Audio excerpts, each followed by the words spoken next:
জ্বালানি সাশ্রয়ে শিক্ষা প্রতিষ্ঠানগুলোই online class চালুর পরামর্শ। হ্যাঁ প্রিয় শিক্ষার্থী বন্ধুরা, তোমাদের আবারও অনলাইন ক্লাস চালু হওয়ার সম্ভাবনা রয়েছে এবং জোর সম্ভাবনা রয়েছে। এ বিষয়ে আমরা একটু বিস্তারিত পড়ি, তাহলে তোমরা বুঝতে পারবা।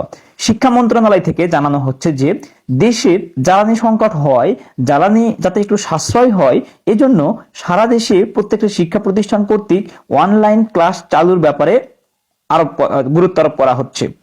এখানে দেখো আমরা একটু বিস্তারিত পড়ি। মধ্যপ্রাচ্য ইরানের বিরুদ্ধে যুক্তরাষ্ট্র ও ইসরায়েলের যুদ্ধের প্রভাব ছড়িয়ে পড়েছে বৈশ্বিক জ্বালানি বাজারে। এই সংকট কাটিয়ে উঠতে সরকারি ও বেসরকারি পর্যায়ে নানা উদ্যোগ নেওয়া হচ্ছে।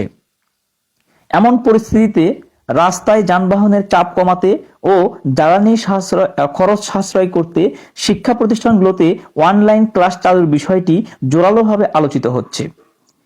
তার মানে বুঝতে পারতেছো যে আবারও অনলাইন ক্লাস চালু হতে যাচ্ছে। জ্বালানি সাশ্রয়ে বিশ্বের বিভিন্ন দেশে নানা কৌশল গ্রহণ করেছে।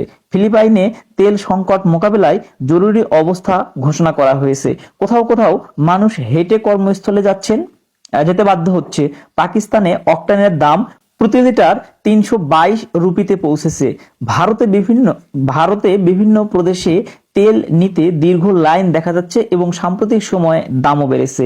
তো প্রিয় শিক্ষার্থী বন্ধুরা, বুঝতে পারতেছো যে এই সব কারণে মূলত তোমাদের হচ্ছে রাস্তায় যানবাহন একটু কমানোর জন্য, কারণ অনেক শিক্ষার্থী আছে যারা বিশেষ করে শহর পর্যায়ে তারা বিভিন্ন যানবাহনে চড়েই কিন্তু শিক্ষা প্রতিষ্ঠানে বা স্কুলে যাচ্ছে বা কলেজে যাচ্ছে। এই জন্যই মূলত শিক্ষা প্রতিষ্ঠানগুলোকে অনলাইন ক্লাস চালুর ব্যাপারে গুরুত্ব আরোপ করা হচ্ছে।